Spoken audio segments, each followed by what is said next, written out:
Alright guys, another little trick here.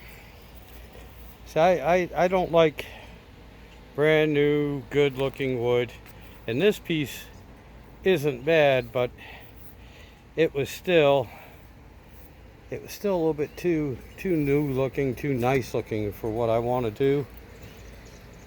So what I did is I kind of took the torch to it.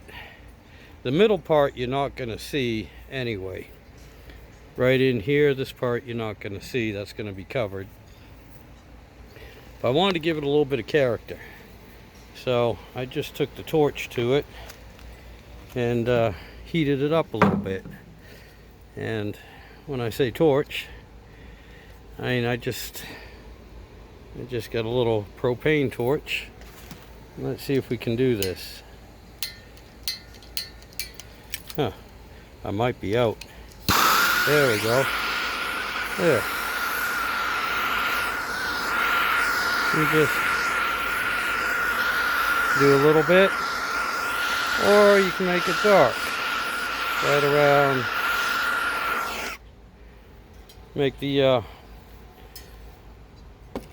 make all the oh whatever, make everything show up a little bit better.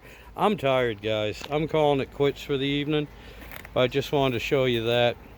You'll see this this wood after I get the stain on it and get it cut to size and everything. But all right, y'all have a good day.